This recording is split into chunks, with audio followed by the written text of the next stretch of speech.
Yo, witajcie w kolejnym tutorialu. Dzisiaj zajmiemy się kierownicą Logitech G923 i efektem sprzężenia zwrotnego, tak zwany force feedback. I co, działa wam, czy nie działa? Bo z tego co widzę na forach, to większość ludzi ma z tym problem. Nie działa. No to wskoczmy do pojazdu. Skręćmy kołami i gdy będzie na liczniku 10 km na godzinę. Działa?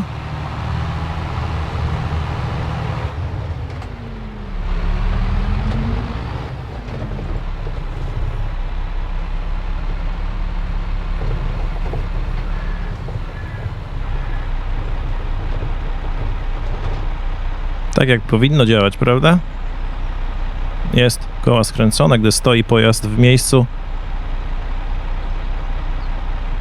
to mogą koła zostać w tej pozycji.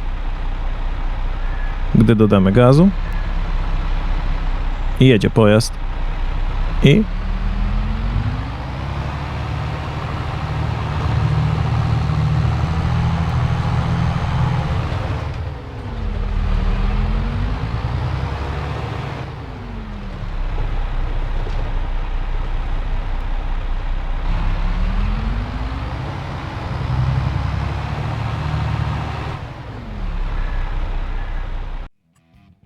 w tym odcinku nie będziemy poruszać tematu stref martwych oraz czułości kierownicy, bo to już przerabialiśmy i każdy wie już, jak to zrobić. Jak nie wiecie, to u góry w rogu będzie link do tamtego filmiku, który to wyklaryfikuje.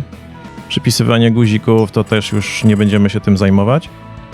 Force feedback. I mówimy tutaj nie o tym sztucznym sprężynie centrującej, która jest sterowana z poziomu tego tutaj oprogramowania G-Hub. G jak G. To jest sztuczne. Będziemy rozmawiać o tym, jak jest sterowane z poziomu gry.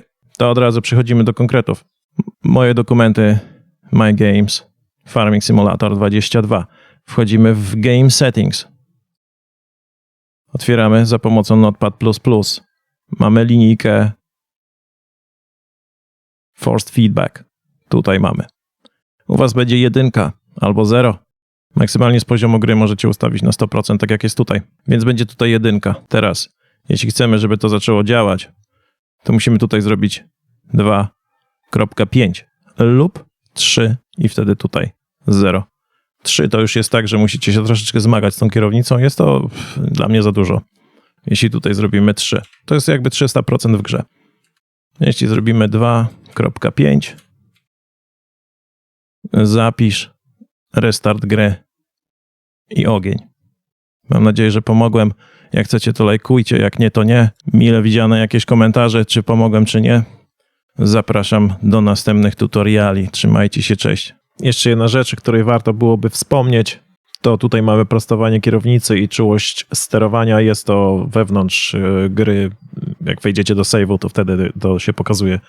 Nie ma tego w głównym menu. Reguluje prędkość, z jaką koła powracają do domyślnego położenia i szybkość sterowania. Miejcie to na uwadze, że to ma też wpływ na force feedback.